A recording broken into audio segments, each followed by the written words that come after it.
Nossa intenção é pôr as pessoas a debater, a discutir, dentro do princípio que continuamos a defender, que da discussão terá que nascer a luz, terá que sair a luz.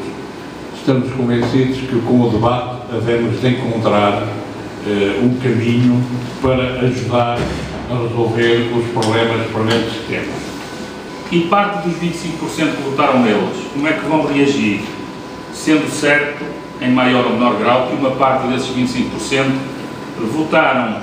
na direita resignadamente como forma, ou como voto estratégico, ou voto útil, para correr com um personagem que estava há 6 anos no governo a infernizar-nos a vida a todos. E as maiores abstenções de sempre na Assembleia da eleições para a Assembleia da República e para as eleições presidenciais, que no caso das eleições presidenciais até terão estado, isto já é uma análise do foro psicanalítico, provavelmente em parte, pelo menos, a contribuir para o profundo azedume e rancor que marcou a intervenção presidencial na noite das eleições, já que não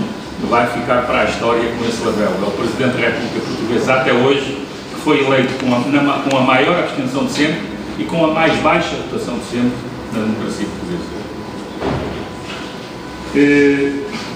Certo que temos também uma situação à esquerda de desgaste e derrota histórica global da esquerda. Bem, não vou falar aqui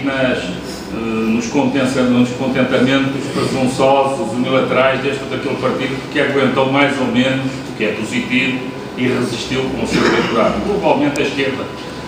averbou nestas eleições uma profunda derrota em votos, em deputados, que é marcante e que vai marcar o próximo futuro do seu papel e das suas fraquezas. É verdade também que enfrentamos um desgaste profundo da democracia representativa. Baixas taxas de participação eleitoral, cada vez mais baixas, níveis crescentes de desconfiança nas instituições políticas, na participação cidadã, demonstradas a olho nu e também pelos inquéritos de opinião internacionais em que Portugal participa. Neste quadro, que é um quadro que também tem elementos contraditórios, porque do outro lado vemos também a emergência de ativismos sociais, de crescimento dos ativismos organizados nas redes sociais, de focos de resistência na rua, de manifestações como a de 12 de março. Neste foco que é contraditório, como é que vai a maioria social reagir ao céu que nos vai cair em cima, de que apenas sofremos até agora uns ameaços, embora já com a violência que sabemos? É aqui que creio que o impulso aos movimentos sociais em Portugal pode ter um importante papel, a par do reconhecimento e luta por uma representação institucionalizada de interesses do capital e do trabalho que seja eficaz para reequilibrar as forças do trabalho face ao capital, na formação das políticas públicas. E a par de um incremento de todas as formas de democracia participativa, é aqui, dizia, que o impulso aos movimentos sociais em Portugal e o nosso papel enquanto agentes desse impulso pode ser muito importante, não só para estímulo à produção da alternativa que falta à esquerda em Portugal, como também como fermento dinamizador da recomposição partidária, doutrinária, de perspectiva, de entendimento, de diálogo, de convergência das forças de esquerda. Os movimentos sociais até aos anos 60 do século XX, não quer dizer que não tenha havido movimentos sociais de outro tipo, estou-me a lembrar de uns, que são para mim uma das minhas das coisas que mais me comovem, que é o movimento e as revoltas camponeses lideradas por um comunista utópico, por Thomas Müntzer, um sacerdote reformador protestante no século XVI da Alemanha, que terminaram com a sua tortura e assassinato, recusando abjurar das suas convicções e com a morte de 100 mil dos cerca de 300 mil camponeses que participaram nessa revolta, nesse movimento social, com o patrocínio nessa morte e nessa tortura do Lutero, que de reformador passou a conivente com os nobres e com os pequenos poderes locais e feudais da Alemanha. Isto para dizer que movimentos sociais há muitos. Não é apenas os chapéus, há muitos movimentos sociais. No século XX, na primeira metade, claramente que os movimentos sociais, embora houvesse, por exemplo, o movimento das sufragistas,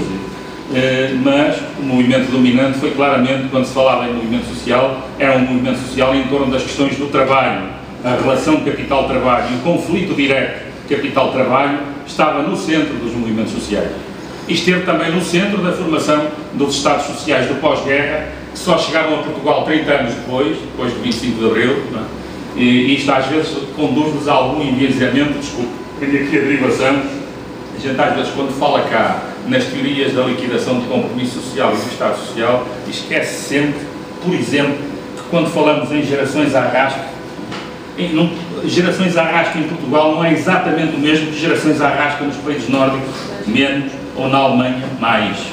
Porque na Alemanha estamos a falar que os pais da geração mais jovem têm 30, 40 anos de boa vida, entre aspas, de muitos direitos. Em Portugal, gerações à rasca também é minha, que provavelmente vai ficar sem uma parte das reformas, já está a ficar, não é? E são as gerações que só começaram a ter acesso a alguns direitos laborais e a alguns benefícios sociais depois do 25 de Abril, há muito pouco tempo.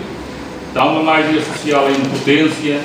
à espera da intervenção de todos os cidadãos e de todos os atores políticos e sociais que se reclamam da oposição a este estado de coisas e ao caminho da Troika. A questão, quanto a isso, é se vamos ter todos engenho e arte para tal e se vamos conseguir fazer o clique entre as ações individuais, de grupos e de organizações com o estado de espírito das pessoas. O movimento, a manifestação de 12 de março foi um clique, foi o exemplo de um clique, mas foi um evento, não se converteu em movimento social ainda, na minha opinião. Não se converteu num processo social de resistência alargado. Falta-lhe ainda muita coisa para isso. Temos pela frente temáticas em agenda que podem ser importantes na construção do ou dos movimentos sociais, capazes não só de gerar resistência a estas políticas, como de caminhar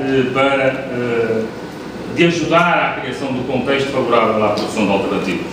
Refiro-me à questão da dívida pública, na dupla vertente da auditoria e da reestruturação. Auditoria para verificação da dívida pública legítima, reestruturação para renegociação de prazos e de juros da dívida considerada legítima. Refiro-me às questões do Estado Social e creio que as questões do Estado Social, não na versão trafulha socrática, muito menos na versão assistencialista do Passos Coelho, são uma temática que atravessa todas as políticas públicas e que pode e deve ser um centro